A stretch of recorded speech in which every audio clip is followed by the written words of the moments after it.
Hello and welcome to our first screen recording about the classical period. It's a whole new world now. We've put the world belief systems behind us, although you'll see that they'll still be involved throughout this period.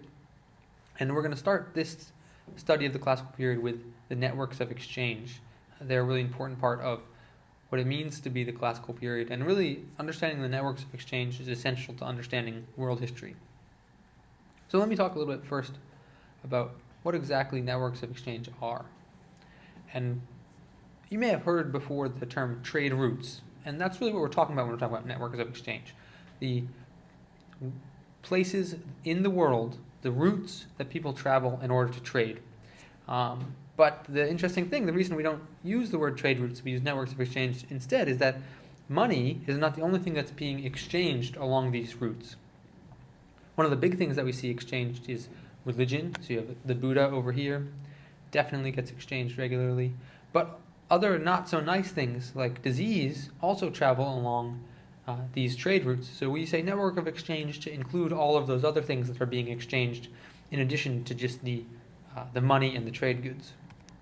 And the other thing that's important is that the networks of exchange that we're talking about are both on the sea and on the land.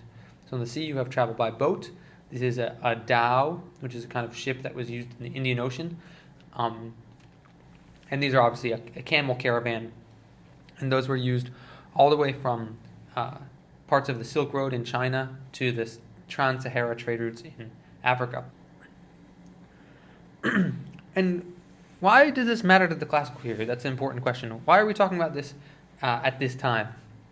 And one of the key things is that during the classical period, almost everything is expanding. Things are getting bigger, things are getting faster, things are getting better. So especially the kingdoms are expanding into empires, regions are being united, and so that also expands trade networks. Trade networks go from being local things where maybe within Southwest Asia people would trade with each other to being really regional or interregional. So things like the Silk Road or the Indian Ocean Trade Network connect regions together. And there are three things that really help drive that expansion. One of them is technological advancement. So things like ships improve a lot during this period and go from being ships that basically can sail in one direction with the wind to ships that have a lot more control over where they're going. Security increases a lot too. Here we have some Roman centurions, or some people dressed as Roman centurions. The new, bigger empires were able to keep trading routes, trading networks safer, and so people could travel farther and faster and with more expensive things. And finally, the technology to produce goods, especially luxury goods, increases. So you have more goods to sell, and you have more different kinds of goods, and so that also expands trade. So in the classical period, we really have four big networks of exchange that we're going to look at. The first is probably the most famous, the Silk Roads, and they expand from around the 2nd century BCE, really because of the Han Dynasty. The Han Dynasty expands into this area. From the central part of its control, it expands into what is now mostly desert. And in doing so, really helps secure this route as it travels eastward, westward, as it travels, and they really help to secure this route as it travels westward towards, through Persian empires and towards the Roman Empire. As the name might suggest, the biggest thing that's being traded along the Silk Road is silk. This is an example of ancient Han Dynasty silk. We don't have very much of it left, but that was very popular in Persia and in Rome, and so that was a big thing that traveled to the west. Traveling eastward was a lot of money, some other luxury goods, but silk is the main thing. But there are lots of other things going on. The method of travel is definitely by camel, and here you actually see a western trader riding a camel, and that's also from the Han Dynasty. But the Silk Roads were also an important transmitter of culture. Here you see a Buddha from the early 1st millennium in a place called Gandhar around what is now northern India or Pakistan, and how that same style transmits eventually over the course of about 1,000 years to a Buddha in Kamakura in Japan.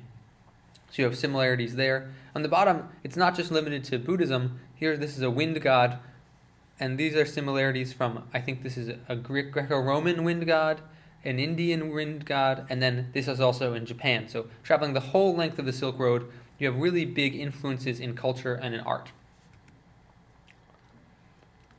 Our next one is the Indian Ocean sea routes. There, they expanded from the 1st century CE, and you have really a combination of the Roman Empire and some local empires in India that helped to expand these sea roads. From the Indian side, a lot of spices, dried fruits, different kinds of dye, especially this is indigo dye, were traded to the west. And from the Roman side, a lot of money, again, coming in. These coins were found in southern India in an archaeological dig, and they're Roman coins, showing clearly that the Romans are trading with the Indians. And some wine, probably, but we see that a lot of this trade is going towards the west, whereas money is coming towards the east. This is a coin, and we see that picture of the dhow again. We're not sure exactly what types of ships were used at the time, but it's likely that they did have this kind of sail, because in order to travel through the Indian Ocean, you need to be able to sail against the wind, and to do that, you need that kind of lateen sail on this dhow. We know these ships existed by 1000 CE, though we're not sure if they existed during the Roman trading periods, although it's probable that some kind of ship like that existed at that time. Next, we're going to talk about the Trans-Saharan Caravan. This is a complicated network of trade routes that crossed this area, which by the year 0 had become a desert. And so it wasn't able to really be crossed effectively until around the 3rd century CE, when people from this area, from Southwest Asia, managed to domesticate the camel so that they could ride camels and use them as pack animals. And at that point, they were able to really invigorate this trading network. At the same time, it's kept safe partly by the remnants of the Roman Empire in the north, and definitely by the kingdoms here in the south, especially Ghana, which we'll be studying later. The camels, again, were the key development that allowed for this trade, and they needed to still stop at, this is an oasis, so as they moved, the trade routes were really dominated by where they could find water while crossing the desert. The key trade goods from the south, you had gold, and this is one of the key sources of gold during the classical period. The Empire of Ghana managed to trade with the people to the south of them, get gold, and transfer that across the Sahara. They also had ivory, usually from elephant tusks, and they were trading in exchange for salt and cloth. But this is also a network where the trade of culture was just as important as the trade of goods. And this is an 8th century mosque from the Kingdom of Mali, and shows how Islam managed to come across the trade routes and really gain a lot of influence in West Africa. Finally, we're going to talk about the Mediterranean sea routes. Now, it may seem odd to talk about this one last, considering that it's one of the oldest of these interregional trade routes, but the interesting thing about the Mediterranean is that it connects to the other 3 networks of exchange that we've already talked about. And you can see how the different colored routes are connecting here. And part of that is just the geography of the Mediterranean. It's a sea that connects Europe, Asia, and Africa together. So the geography brings those connections. But also it's because the people there didn't have access to some of the most needed goods of the classical period. Silk had to come across from China. Spices had to come from India and South Asia. And gold came often from Africa, gold and slaves and ivory. So the people in the Mediterranean were very interested in trading for the things that they wanted. The trade begins in the 1st millennium BCE, as early as 1000 BCE, possibly earlier, and is dominated initially by the Phoenicians, who sailed these kind of ships. You notice they have straight, not triangular sails, and they wouldn't be able to sail against the wind as well as those dhows, which were again necessary for trading in the Indian Ocean. And the trade goods were very diverse, as you might imagine from a trade network that connects to so many other trade networks.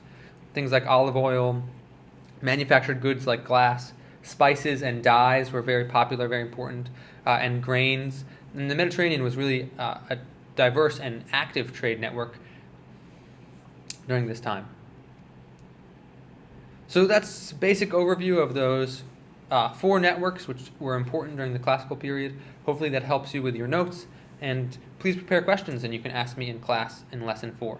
Thank you very much, and I'll see you next time.